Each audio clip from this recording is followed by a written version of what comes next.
been a few days since the Golden State Warriors were eliminated by the Minnesota Timberwolves, and I've just been thinking, what does the future look like for this organization? They've got Steph Curry, Draymond Green, and Jimmy Butler as their core. It's an old core, but I think if they run it back with those three, they have a high chance of making a playoff run next year. But there are some obvious moves that they have to make. It all starts with Jonathan Kuminga. And the Warriors are really in a really tricky situation with Jonathan Kuminga because if you get rid of Kuminga for another older player, win now player, then when Butler and Curry and Green all retire or significantly decline, this organization is going to be in shambles and it's going to be probably a decade before they can be contenders again. And so this is a pivotal move that they have to make. And I hear a lot of people talking about Cameron Johnson as a suitor. I think he's a great player, but I don't think he's a needle mover. I don't think he's going to change the outset of this organization very much. Derek White is an option for Jonathan Kuminga with the Boston Celtics, or even maybe they can get Porzingis. I don't know which player I'd rather have. They've always lacked rim protection. They've always lacked that big, but Porzingis, he typically gets injured way too often. And so if it were me, if I was running the Warriors, I think I would steer clear of Kristaps Porzingis, maybe Derek White, but again, I don't know if he is. I know Steve Kerr loves him because he played him more than Jason Tatum in the Olympics, but I don't think they need another guard. I've been trying to think of what is a big man in the league that they could get. Steven Adams is an unrestricted free agent this year, and so maybe they can go get him for a lower price. I'm sure Houston will do whatever they can to keep Steven Adams because he is like their offense, because they don't have an offense. So they rely on offensive rebounds in order to score the ball. But if the Warriors could get somebody like Steven Adams to come on their team,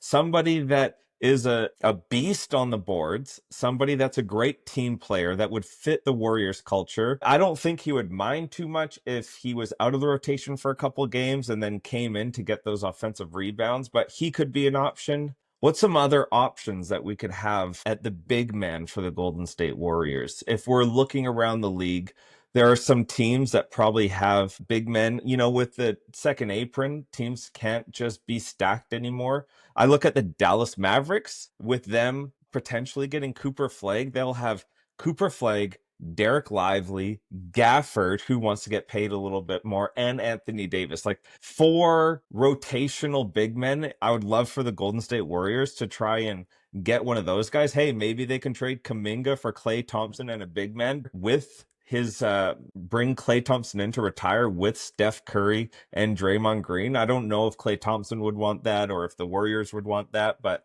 in these playoffs, I was thinking we need somebody that can knock down a shot in the playoffs. And I know Klay Thompson went 0 for 10 against the Lakers in his last game with the Golden State Warriors, but you feel more confident with Klay Thompson shooting a three in the playoffs than you do Moses Moody, than you do Pajemski. I'd rather have Klay Thompson taking those shots. So that's an option. But it's clear that the Warriors need to do something. They need to make a change. And I think the only player that is untouchable is Steph Curry. If I'm the Golden State Warriors, I take phone calls for every single player on the roster. That includes Jimmy Butler, that includes Draymond Green, and that includes Kuminga and Moody and Pods and Trace Jackson Davis and Looney, who I think is a free agent anyways. One thing's for sure, the Warriors next year will look different. But that was also another thought that I had about the Warriors, that I don't think the end of their season run where they won like 23 of their last 30 games or whatever the stat was,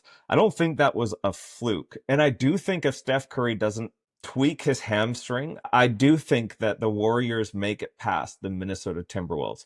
Whether or not they could beat the Oklahoma City Thunder or not, I don't know, but I do think they would have made the conference finals. And you know, with the different injuries that are happening within the Eastern Conference, with Tatum being out, and that just totally sucked. I'm not a huge Celtics fan, but Tatum was 27 years old, just entering into his prime. Like, if you look in the history of when star players are at their best, 27 years old is the key age, and now Tatum has torn his Achilles at, at the peak of his powers. That's just so unfortunate, not just for the Celtics, but for Tatum himself. So with Tatum being out and the Celtics not making it and the Cavaliers not making it, they were a matchup nightmare against the Warriors. I mean, nobody would have thought it would have been the Knicks versus the Pacers in the Eastern Conference Finals. And if I'm a Warriors fan, I think, oh, if only we could make it to the finals, I'd feel pretty confident against both those teams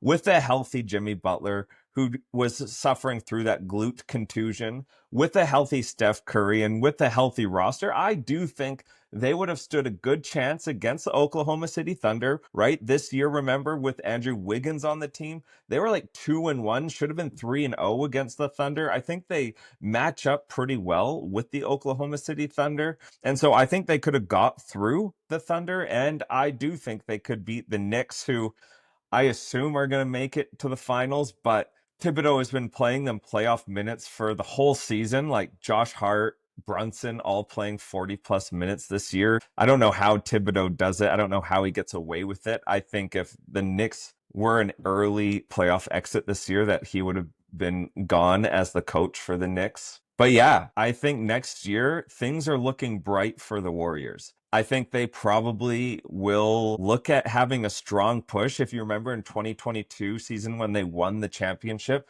they went 18-2 to start the season, and then they sort of went 500 for the rest. But because they had that buffer, it meant that they were able to coast their way into the playoffs rather than fighting for a playoff spot, which happened this year, which I think is probably why all of these injuries happened, because they were playing do or die basketball pretty much from February. That's a long time to play playoff basketball. That's a long time to have this level of intensity. And I don't want to hear all the comments about Steve Kerr not being a good coach. Warriors fans are the worst when it comes to Steve Kerr.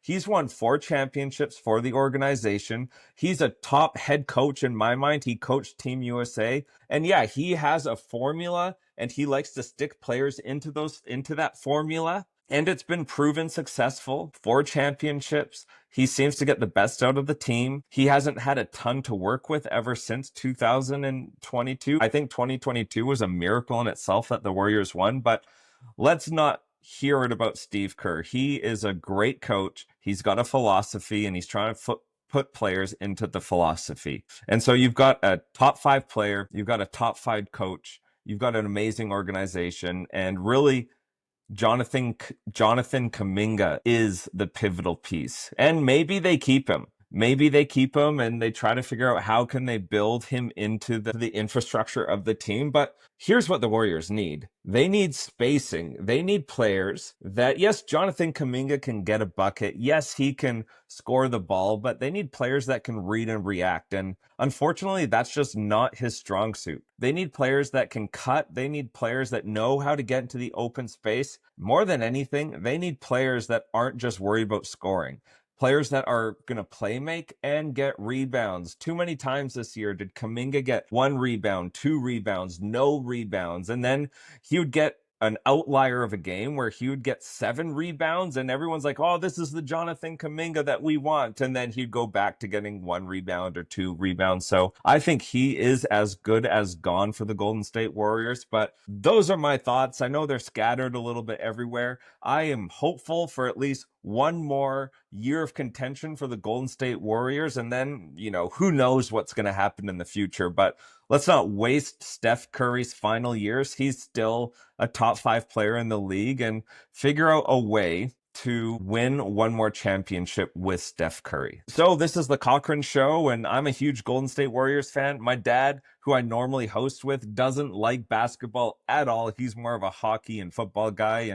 And so when we're on together, we talk about all sports, but every now and then I'm going to talk about sports and teams that I specifically like. I like the Golden State Warriors. I like the Seattle Seahawks in the NFL, and those are pretty much the teams. And the Vancouver Canucks in hockey, but so that's the Cochran Show. I'd love for you to subscribe if you haven't already and like this video and leave a comment.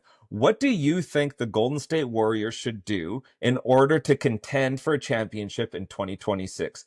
Is there a specific player that you think the Warriors should go after? Let me know in the comments. Thanks for tuning in, and I'll see you next time.